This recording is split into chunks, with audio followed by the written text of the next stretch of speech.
Menarik ini Pak, ada poin-poin menarik yang dihasilkan dari KTT 48 ASEAN di Cebu, Filipina. Di antaranya keamanan versus harga, kemudian transisi yang realistis, dan kolaborasi regional. Dari keseluruhan itu, apa poin yang paling krusial yang dirasakan langsung oleh masyarakat kita sebenarnya Pak Nuki? Hmm. Terima kasih Pak Rudi, sekali lagi. Yang sangat krusial dirasakan oleh masyarakat sebetulnya di energy security atau keamanan energi, yang pasti juga akan berhubungan erat dengan affordability atau harga yang terjangkau Ya. bagi masyarakat. Karena dua ini tidak bisa terpisahkan, saya pikir.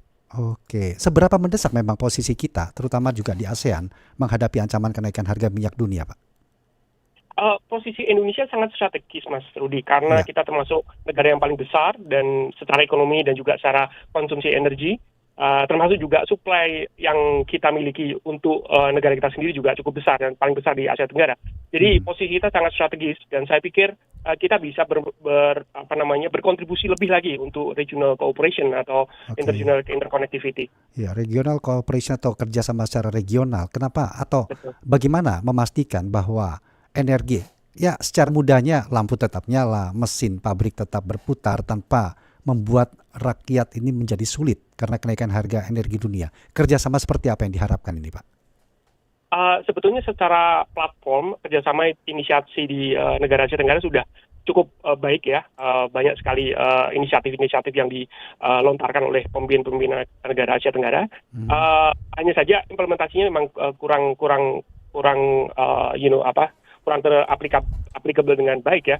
Dan saya pikir untuk membuat supaya harga lebih murah sebagainya itu kita harus meningkatkan yang namanya perdagangan antar negara di negara Asia Tenggara itu sendiri. Jadi itu yang paling penting karena kita memiliki besar sekali kontribusinya secara regional ya. Kita bisa mengakselerasi dengan memberikan kepastian bahwa interconnectivity atau konektivitas antar negara itu dan intra trading untuk bahan bakar minyak dan gas ini bisa terlaksana. Jadi kita bisa memiliki yang namanya kemampuan secara diplomasi untuk bisa meminta negara-negara tersebut untuk menjalankan yang namanya kerjasama itu. Ya, bahkan itu dalam KTT itu juga ditekankan mempercepat integrasi seluruh negara anggotanya menjadi satu kesatuan yang solid sebelum tenggat waktu yang ditentukan. Tapi kembali lagi kalau kita bicara sektor energi nih Pak Nuki, dalam Cebu Declaration itu disebutkan bahwa atau soal efisiensi energi. Nah, langkah sederhana apa yang sebenarnya bisa dilakukan di tingkat kawasan untuk masalah efisiensi energi ini? Efisiensi energi itu yang paling mudah dilakukan sebetulnya karena tidak perlu investasi yang besar, tidak perlu teknologi yang sebetulnya sangat advance di rumah tangga. Misalnya kita bisa menggunakan listrik dengan lebih efisien, mematikan AC pada saat tidak dipakai, lampu pada saat tidak dipakai dan sebagainya. Dan juga di sisi transportasi itu juga penting sekali karena itu cukup besar ya yang berhubungan dengan krisis ya minyak ya. Listrik memang di negara kita cukup beruntung karena kita masih banyak mengandalkan dari batu bara. Dan batu bara kita banyak. Tapi kalau kita harus efisiensi yang dari sisi transportasi itu sangat juga signifikan dalam konteks impor BBM ya. Dan kita juga bisa menggunakan public transport yang sekarang juga sudah mulai berkembang dengan baik. Ya, efisiensi sebenarnya langkah yang sederhana yang sangat mudah dilakukan kalau kita melihat ke sana. Iya. Oke, sekarang dalam KTT itu juga disinggung energi baru terbarukan dan ini memang juga menjadi komitmen besar kita terutama dalam net zero emission 2060 nanti nih Pak ya. Nah, sebenarnya energi terbarukan seperti apa sih atau di ASEAN lah terutama, apakah memang sudah benar-benar siap ini Pak kita Pak meninggalkan fosil lah khususnya itu? Ya, itu pertanyaan yang sering kali saya dengar dan itu bagus sekali ya, karena orang selalu bilang energi terbarukan adalah satu-satunya atau kita harus lari ke energi terbarukan. Tapi kita harus ingat, kalau kita bicara energi terbarukan terutama di kelistrikan ya, itu kita harus mengutamakan yang pertama adalah kesiapan dari infrastruktur transmisi kita. Ya, kalau kita meningkatkan energi terbarukan, terutama dari energi terbarukan yang intermitensinya cukup tinggi ya, seperti pembangkit matahari solar cell ya, PV ataupun dari angin ya, itu kan intermitensinya atau ketidakstabilannya cukup tinggi. Dia ada pada saat ada matahari, dia ada pada saat ada angin. Nah, ini diimbangi dengan yang namanya infrastruktur atau transmisi yang cukup kuat. Nah, di negara-negara Asia Tenggara masih belum itu, kecuali negara modern seperti Singapura. Nah, sehingga interkonektivitas itu tidak bisa tercapai kalau kita belum meningkatkan infrastruktur, termasuk di situ juga storage atau baterai ya. Baterai itu juga bisa berbentuk solar pump hydro atau baterai yang dari pembangkit. Ya, apalagi kalau kita bicara matahari dan angin ini kan intermittent sekali nih Pak ya, dan belum tentu. Intermittent sekali, betul sekali. Artinya tidak semata-merta langsung berpindah ke sana, dibutuhkan strategi lain, paling tidak transisi ke sana. Tapi kalau kita bicara energi terbarukan ini, dan kita sebagai wilayah terbesar di ASEAN, apa yang menjadi tantangan besar bagi kita, bagi Indonesia untuk bisa memimpin transisi energi di kawasan regional Asia Tenggara paling tidak ini Pak? Ya, Indonesia harus memiliki orientasi tidak hanya bicara tentang domestik atau negara kita sendiri, tapi Indonesia harus memiliki roadmap ataupun jalur untuk perencanaan ke depan yang juga mengintegrasikan negara-negara sekitar kita. Jadi jujur kita juga tidak bisa hanya mengandalkan misalnya kemampuan kita untuk dari matahari ataupun dari hydropower, tapi kita juga bisa mengambil misalnya saat ini natural gas yang banyak ada di Malaysia misalnya, kita bisa minta itu sebagai bagian dari kestabilan energi kita, dan juga kita bisa mengandalkan beberapa sumber angin dari misalnya dari Vietnam, dan ini harus bisa terintegrasi, dan Indonesia memiliki kemampuan sebetulnya diplomasi energi untuk bisa memimpin ke depan secara regional, gimana kita bisa terintegrasi, kita bisa melakukan trading sesamaan negara-negara Asia Tenggara, terutama di sisi bioenergi, biodiesel dan juga bioetanol, itu yang bisa kita trade ya, swap trade dengan misalnya yang banyak bioetanol, kita kurang bioetanol, tapi kita banyak biodiesel, kita bisa ekspor ke Thailand. Seperti itu harus dipimpin oleh negara besar seperti Indonesia, saya pikir. Tapi infrastruktur untuk saling terhubung, itu kan artinya kan beban energi dibagi itu Pak ya. Itu apakah memang memungkinkan untuk tercapai? Memungkinkan sekali untuk membagi energi itu, karena tidak setiap negara memiliki kemampuan untuk bisa mensuplai kebutuhan energi dia sendiri. Itu kenapa kita banyak bergantung kepada Timur Tengah misalnya, itu karena kita tidak bisa mensuplai kebutuhan energi kita sendiri. Tapi dengan strategi minimal kita bisa bergantung terhadap tetangga dan saling menolong ya. Jadi potensi untuk infrastruktur tadi selaku atau menjadikan sebagai sharing beban energi itu sangat mungkin untuk tercapai Pak ya di kawasan kita. Sangat mungkin sekali. Kita juga punya inisiatif secara regional yang disebut sebagai ASEAN Power Grid atau pembagian listrik dengan grid ya, dengan transmisi antar negara Asia Tenggara. Kita juga punya namanya Trans ASEAN Gas Power atau AGP, yaitu untuk juga membagi gas bersama negara, tapi itu belum optimal.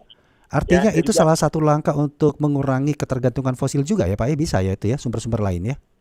Iya. Jadi mendiversifikasi sumber-sumber utama kita, supply atau sumber energi primer ya, kita diversifikasi dengan saling sharing. Walaupun batu bara kita sangat melimpah ini Pak ya. Iya. Nah, ini kita sekarang ingin melihat atau pandangan Bapak terkait dengan fluktuasi harga minyak dunia yang masih tinggi nih, bahkan di atas asumsi APBN kita, alokasi APBN kita nih Pak. Nah, terkait dengan kenaikan harga minyak global ini, seharusnya proteksi apa yang bisa dilakukan ASEAN secara kolektif? Kembali kita bicara masalah kolektivitas di regional ini Pak. Di Asia Tenggara ada yang namanya Agreement on Petroleum Security ya, atau APSA ya. Jadi APSA ya, jadi kerjasama antar negara Asia Tenggara untuk minyak dan gas, keamanan minyak dan gas, dan yang terbaru kemarin 2025 Oktober sudah diperbarui dengan termasuk juga menggunakan natural gas atau gas alam ya. Gas alam. Nah di situ jelas bahwa yang namanya negara Asia Tenggara harus memiliki bunker atau stockpile dari minyak dan gas ini. Jadi untuk bisa di-share bersama-sama, untuk dibagi bersama-sama, dan diinvestasi bersama-sama. Itu belum terjadi. Itu belum terjadi, karena masih banyak sekali kendala-kendala politis mungkin ya. Apakah Anda artinya ingin mengatakan bahwa sebenarnya gas itu paling memungkinkan saat ini untuk sebagai kolektivitas regional dan juga atau transisi menuju energi baru terbarukan tadi Pak?